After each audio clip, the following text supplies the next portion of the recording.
Hi all, நான் சரிதா பேசுறேன். நம்ம வாழ்க்கையில முன்னேறத்துக்கு உழைப்பு மட்டுமே போதுமா, இல்ல உழைப்போட கூடிய புத்திசாலித்தனமும் தேவையா அப்படின்றத சொல்லக்கூடிய கதை தான் இது. வாங்க கதைக்குள்ள போலாம். ஒரு கிராமத்துல 2 பேர் இருக்காங்க. ஒருத்தர் முட்டாள், இன்னொருத்தர் புத்திசாலி. இவங்க 2 பேருக்கும் ஒவ்வொரு விதமான பிரச்சனைகள்.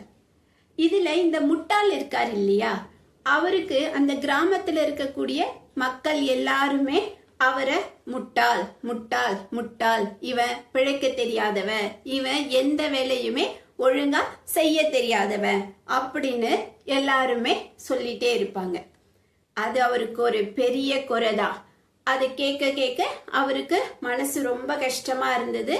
அதனால அவரு தன்னுடைய இந்த முட்டாள்ன்ற பேரை எப்படியாவது நம்ம மாத்தணும் அப்படின்னு அவரு யோசிக்கிறாரு. இன்னொருத்தர் இருக்காரு இல்லையா, புத்திசாலி. அவரு பாத்தீங்கன்னா அவருக்கு வேறு விதமான பிரச்சனை. அவருக்கு கொஞ்சம் குடும்ப சூழ்நிலையில பிரச்சனை. அவங்க வாழ்றதுக்கு ஒரு நல்ல வீடு எதுவுமே இல்லை. அவங்க அம்மாவுக்கு 2 கண் பார்வையுமே கிடையாது. அவருக்கு திருமணமாகி பல வருடங்கள் ஆகியும் குழந்தையே இல்லை. இந்த மாதிரியான பிரச்சனைகள்லாம் அவருக்கு இருக்கு.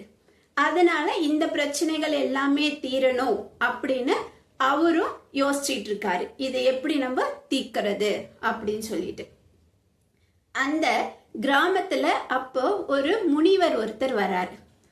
உடனே இவங்க 2 பேருமே சரி நம்ம அந்த முனிவர் கிட்ட போய் ஒரு தீர்வு காணலாம் அப்படின்னு சொல்லி அந்த முனிவர் கிட்ட போறாங்க. அந்த மாதிரி அந்த முனிவர் கிட்ட போன உடனே முட்டாள் சொல்ல ஆரம்பிக்கிறாரு. இந்த மாதிரி என்னை எல்லாருமே இந்த கிராமத்துல முட்டாள் முட்டாள்னு சொல்றாங்க. என் பேர் அந்த மாதிரி கூப்பிடுறத எனக்கு பிடிக்கவே இல்லை. நான் மாத்தணும், நான் முட்டாள் இல்லைன்னு நிரூபிக்கணும் அப்படிலாம் சொல்றாரு.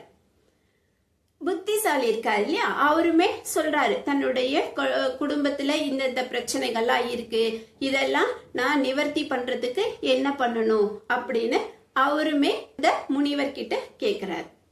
உடனே அந்த முனிவர் 2 பேருக்கும் சேர்ந்த மாதிரி ஒரே ஒரு வழிதான் சொல்றாரு. என்னன்னா, நீங்க 2 பேரும் கடவுளை நோக்கி தவம் இருங்க. அந்த மாதிரி தவம் இருக்கிறப்போ கடவுள் உங்க முன்னாடி தோன்றி உங்களுக்கு வரம் கொடுப்பாரு. அது மூலமா உங்களுடைய பிரச்சனைகளை நீங்க தீர்த்துக்கோங்க அப்படின்னு சொல்லிட்டு அவரு போயிட்டார். உடனே முட்டாளும் புத்திசாலி 2 பேருமே சேர்ந்து நம்ம தவம் இருக்கலாம் அப்படின்னு முடிவு பண்ணி தவம் இருக்கிறாங்க. கொஞ்ச நாள் ஆன பிறகு அவங்களுடைய 2 பேருடைய தவத்திலையுமே கடவுள் திருப்தி அடைஞ்சிடுறாரு.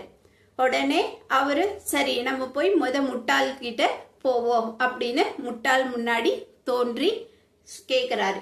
மகனே, உன்னுடைய தவத்துல நான் ரொம்ப சந்தோஷமாயிட்டேன். அதனால நீ ஏதாவது ஒரு வரம் கேளு, நான் அதை உனக்கு கொடுக்கறேன் அப்படின்னு சொல்றாரு. அப்போ அந்த முட்டாள் சொல்றாரு, அந்த முனிவர் தவம் இருக்க சொன்னாரு, கடவுள் வருவாருன்னு சொன்னாரு, வரம் கொடுப்பாருன்னு சொன்னாரு, வரம் கொடுங்க அப்படின்னு கேக்குறான். அதுதான் மகனே, நீ என்ன வரம் வேணும்னு கேளு, நான் உனக்கு தரேன் அப்படின்னு சொல்றாரு. இல்ல இல்ல, எனக்கு அதெல்லாம் தெரியாது, வரம் கொடுங்க அப்படின்னு அவன் கேக்குறான். கடவுளே கொஞ்சம் பயந்து போயிடுறாரு. என்ன பண்றது, இவனுக்கு எப்படி நம்ம வரம் கொடுக்கறது? நம்ம இப்ப வேற வந்துட்டு வரம் கொடுக்காமையும் போக முடியாது. அதனால அவர் என்ன செஞ்சிட்டாருன்னா, நீ இப்ப மனசுல என்ன நினைக்கிறியோ அது உனக்கு நடக்கும் அப்படின்னு சொல்லிட்டு அவரு கிளம்பிட்டாரு. ஐயையோ கடவுளே, நான் எதுவுமே இப்ப என் மனசுல நினைக்கவே இல்லையே, நான் என்ன பண்றது? நான் தவ இருந்தா வரம் கிடைக்கணும் தான் நினைச்சேன். ஆனா என்ன வரம் கேட்கணும், இல்ல என்ன வரம் கிடைக்கும் அப்படிலாம் எனக்கு எதுவுமே தெரியாதே அப்படின்னு புலம்ப ஆரம்பிச்சிட்டான். அதே இந்த புத்திசாலி இருக்காரு இல்லையா, அவர் முன்னாடியும் கடவுள் தோன்றாரு. தோன்றி, மகனே, உனக்கு என்ன வரம்னு கேளு, நான் ஒரு வரம் உனக்கு கண்டிப்பா கொடுப்பேன் அப்படின்னு சொல்றாரு. உடனே அந்த புத்திசாலி தன்னுடைய தேவைகள்லாம் என்னென்னன்றத யோசிச்சு நல்ல முடிவெடுத்து ஒரே ஒரு வரம் கேட்கிறான். என்ன வரம் கேட்கிறாரு அப்படின்னு கேட்டா, என்னுடைய அம்மா அப்பா 2 பேரும் வீட்டோட மாடியில நின்று கீழே என் குழந்தை விளையாடுறத பார்த்து ரசிக்கணும் அப்படின்னு கேக்குறாரு. பாருங்க, அவருக்கு தேவையெல்லாமே ஒரே வரத்திலேயே முடிச்சிட்டாரு. அந்த முட்டாளும் சரி இந்த புத்திசாலியுமே சரி 2 பேருமே கஷ்டப்பட்டு தான் தவம் இருந்தாங்க.